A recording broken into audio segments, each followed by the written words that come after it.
O presidente ucraniano Volodymyr Zelensky deu dicas mais claras sobre os objetivos da operação na noite de domingo em Kursk, dizendo em seu discurso noturno que a Ucrânia buscava criar uma zona tampão no território da Rússia, o que ele chama de agressores.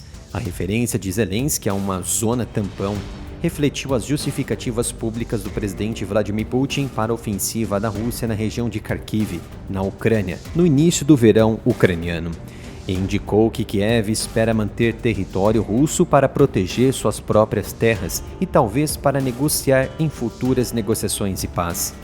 Zelensky descreveu que as tarefas principais da Ucrânia em suas operações defensivas eram várias, incluindo destruir o máximo possível do potencial de guerra russo e conduzir o máximo de ações contraofensivas. Neste avanço surpreendente, a Ucrânia destruiu uma terceira e última ponte importante em uma área da região russa de Kursk, infligindo um golpe certeiro e potencialmente significativo nos esforços de Moscou para impedir a incursão da Ucrânia na região. A Ucrânia e a Rússia não haviam confirmado oficialmente que a ponte havia sido destruída, até que o Comitê Investigativo da Rússia confirmou nesta segunda-feira o ataque à ponte localizada ao longo do rio Seine, que serpenteia pelo oblast de Kursk, cerca de 12 quilômetros ao norte da fronteira com a Ucrânia. A destruição da terceira ponte sobre o rio Seine, em Kariz, significa que as tropas russas, em uma ampla faixa da fronteira além do rio, ficarão em grande parte isoladas, de acordo com analistas militares que acompanham o conflito. As tropas russas terão agora mais dificuldades para receber suprimentos ou reforços significativos, já que as tropas ucranianas se movem do leste, cercando-as cada vez mais. Os soldados russos, diante do rápido avanço, não conseguem lutar pela desvantagem e também não conseguem fugir, entregando-se como prisioneiros de guerra para permanecerem vivos. Os relatos da destruição da terceira ponte surgiram quase 2 semanas depois que as tropas ucranianas começaram a incursão terrestre na região de Kursk, marcando a maior invasão de território russo desde a Segunda Guerra Mundial. Centenas e milhares de russos receberam ordens de evacuar a área, de acordo com os veículos de mídia russo. Estima-se agora que a área isolada pela destruição das pontes tenha cerca de centenas de quilômetros quadrados de largura e pode conter centenas de tropas russas. A Ucrânia destruiu metodicamente as outras 2 pontes nos últimos dias, de acordo com a própria Força Aérea. Militares russos no Telegram relataram que pontes flutuantes estavam sendo usadas para abastecer suas forças na área, alegando que seriam suficientes, algo que muitos analistas militares duvidam. O direcionamento das pontes sugere que, após 2 semanas, a Ucrânia ainda continua tentando ampliar sua incursão e parece ter a intenção de se entrincheirar para manter o território que está tomando. Um objetivo é potencialmente negociar tal território russo em quaisquer futuras negociações de paz. Em outro sinal de escalada na segunda-feira, a Rússia disse que seus fuzileiros navais capturaram um grupo de 19 soldados ucranianos na região. O veículo descreveu os ucranianos como sabotadores.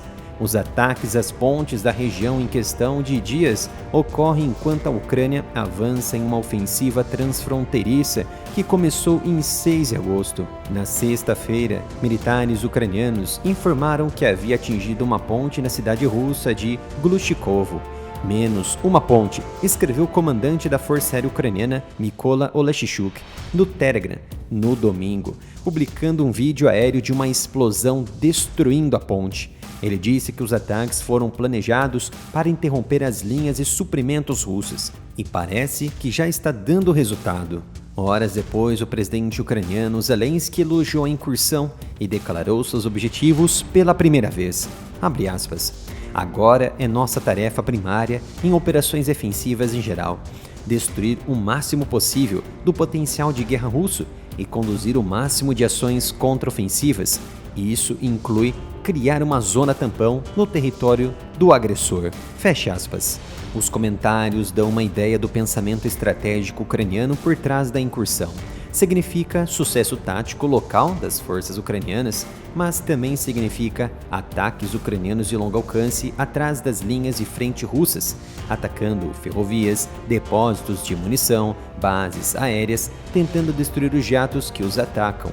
Então, basicamente, uma combinação de sucessos locais e ataques profundos, essencialmente para enfraquecer os militares russos na região, para que eles não possam ser tão agressivos e tão perigosos.